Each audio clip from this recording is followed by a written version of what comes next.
I'm delighted to welcome from the Food and Agriculture Organization of the United Nations, we have Caterina Caracciolo, who is Data Exchange Specialist, and Carola Fabi, Senior Statistician.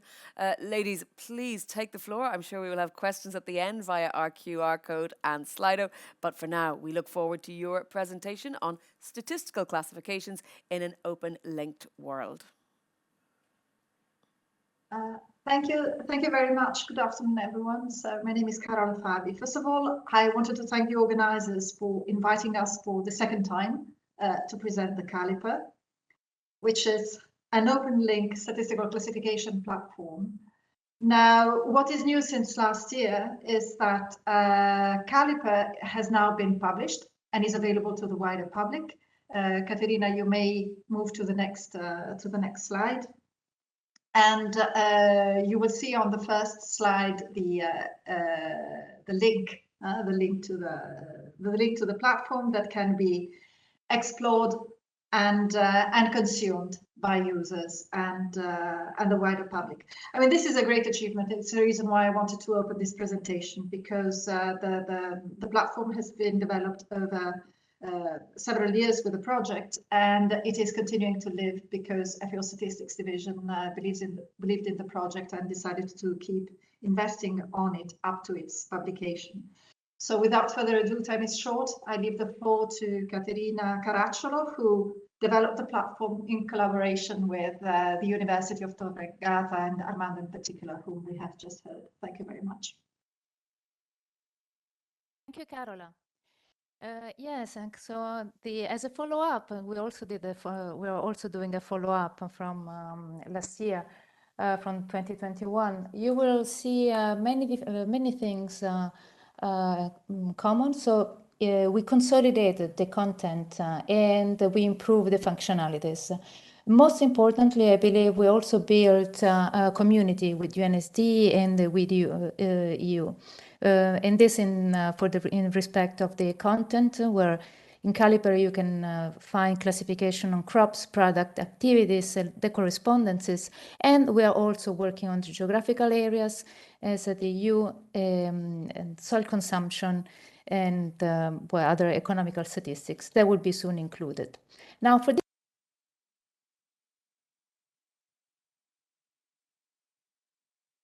you're on mute, Caterina.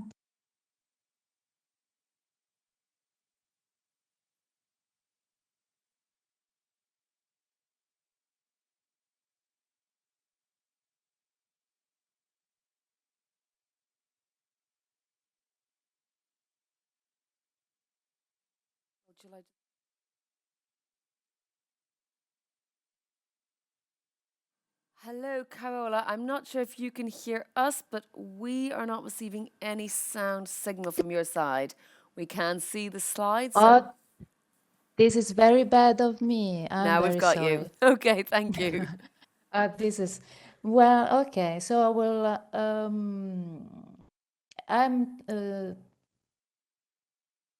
will, okay, I skipped a couple of minutes. I'm sorry about that. So, but this presentation today, I would like to highlight a few features of Caliper.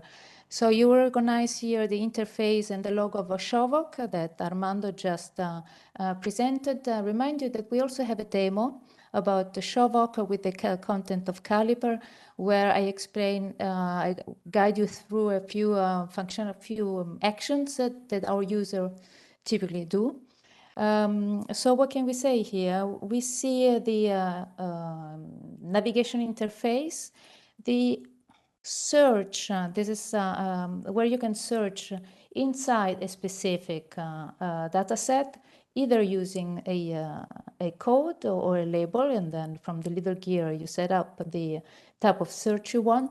Or this is also very used by our users, a common search across against the entire data set of classifications in Caliper. And here the highlight of where you can find it.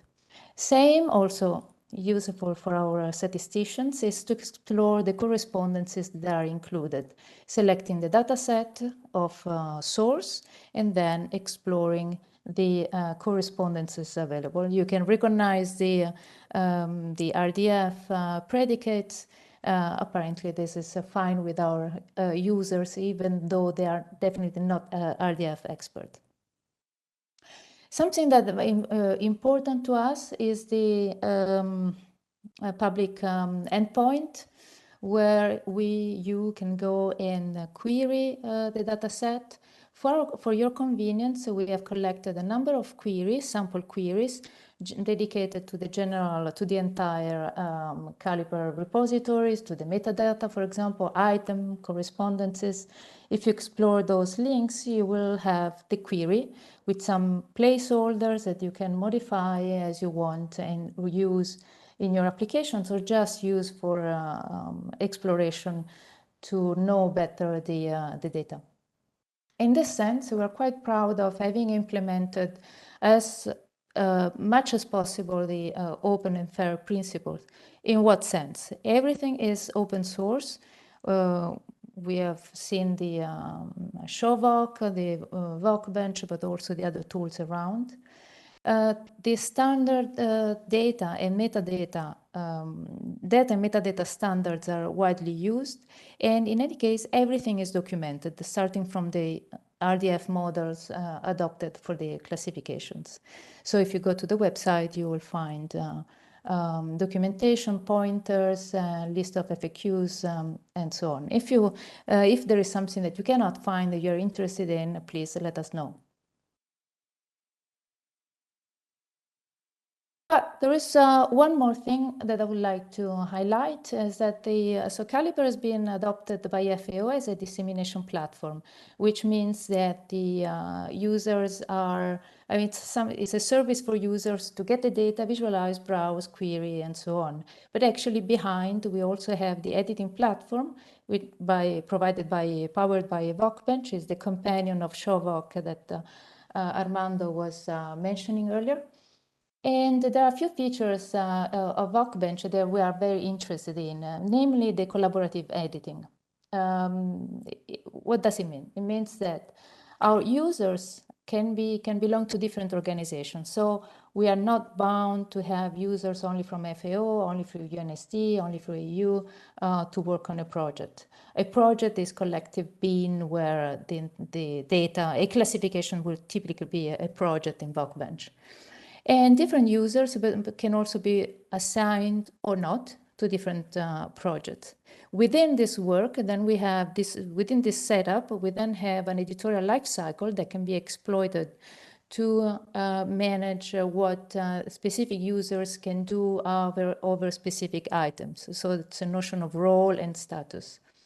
As the last thing that I will explore show you in the next slides is the possibility of integrating a project, a work on a classification together with a discussion platform, so an issue tracker. Why we are very interested in this feature? Because this is something that belongs to our daily life. This table, I hope you can see it, is a table taken from a colleague of mine, passed it on to me. First row is an item from CPC 21, the Central Product Classification, is existing, an official item existing.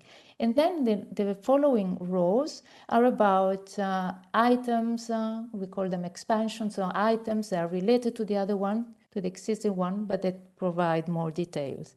Then, of course, there is a proposal, but there is also a discussion. Other people, experts on CPC, other editors may discuss whether these are good expansions or not. Typically, this process would happen through emails, files, telephone calls, that sort of things.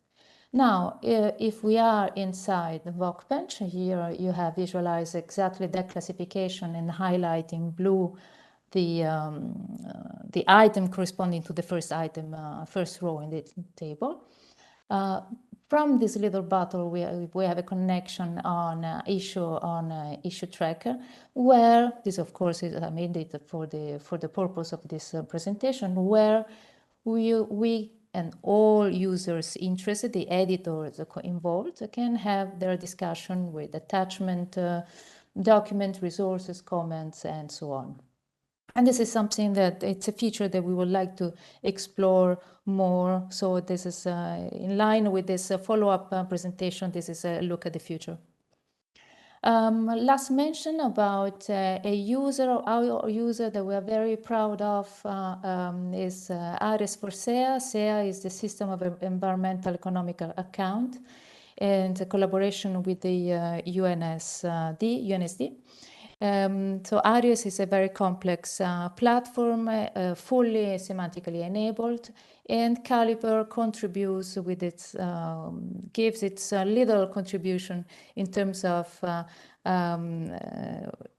providing interoperable classifications that are then used by the system to compute, access and then compute statistical data used for the SEA.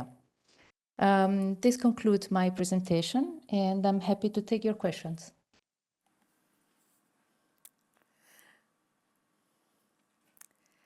Thank you very much, Carola. Just apologies there for the interruption due to a few technical hitches, but I think we got indeed the focus of what you were talking about.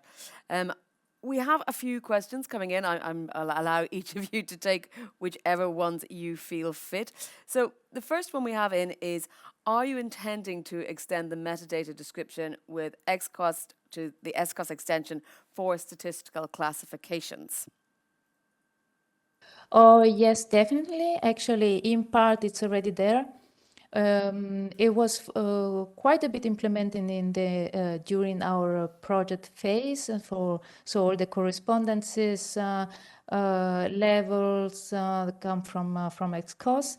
Some of those part of that metadata you can also find it in the data now in Caliper is being updated and will certainly be expanded also and included also in the classifications that are going to be included in the future. And are you reusing the classifications for representing dimensions in the RDF statistical data sets? Is this question about whether the data is used by statistical systems? It's not clear from the question. I can only say it's representing dimensions it's in the statistical data sets. I'm not sure which classifications they're talking about, but so what I understand of this question is whether this RDF is classifications that this served in this way are actually used in statistical information systems. So this is actually a work in progress and discussion ongoing now in FAO. We have already done tests for the integration of Caliper with FAO internal system for data processing, and the result was positive. So this work will continue, and we'll see whether it will be implemented in production for real. Another question from our audience: what specific statistical data will you publish on the platform? This is not a platform for statistical data. Okay. The FAO statistical data platform is a FAOStat. And the metadata, the classifications you find here is classification, so part of the metadata used in FAOStat. If I want to copy an extract of the data but do not know the Sparkle, is there any other way I can do that? For example, copy or paste or export from a list or something similar? Oh yeah, absolutely, absolutely. There is a section download. And then finally, which quality elements are included in the collaborative editing process? For example, 4I's principle. At this moment, well, collaborative editing is not in use, which is not fully true because actually it's used by only one classification. NOx is the name of countries of territories, but it's not used for the data set that I showed. Therefore, there are no quality elements included right now. Okay, well, thank you very much, Caterina and Carola, for giving us that presentation and getting through all those questions so quickly as well. Thank you very much. I'm sure we will be in contact through Endorse, and I hope you'll enjoy the rest of this afternoon's sessions as well.